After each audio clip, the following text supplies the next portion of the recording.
Pencil aus dem Hus. Ne? Also man hat das ganze Leben lang darauf hingearbeitet, dass die Kinder selbstständig werden. Und wenn sie dann endlich so weit sind, dann, ach komm, bleib doch noch ein bisschen. Ne? Trauriges Lied, aber es ist schön. Schönes Lied ist es auch, ne? Finde ich. Anfang 80er.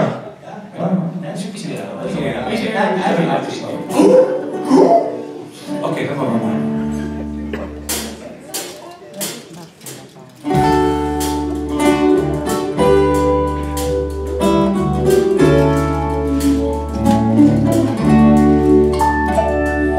Irgendwann sind die Blätter so groß.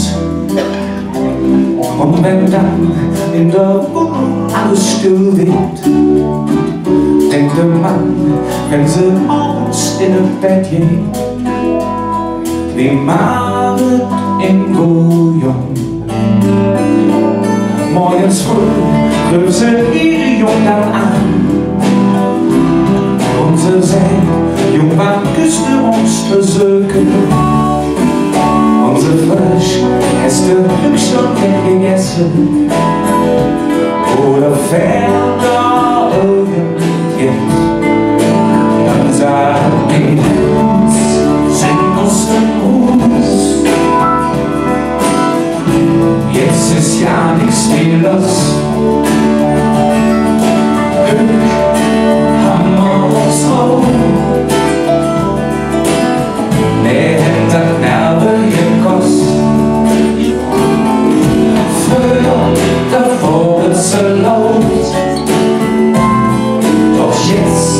Jetzt ist es so still. Es fährt irgendjemand komisch gefüllt.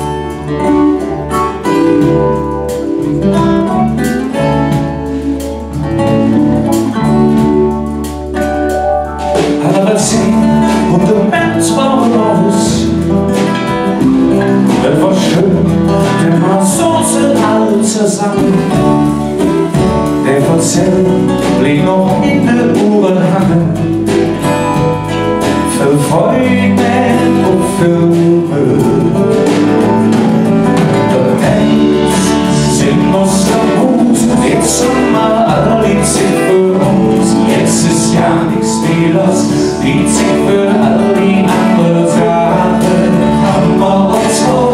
Jetzt können wir richtig Urlaub machen, herrliche Kost.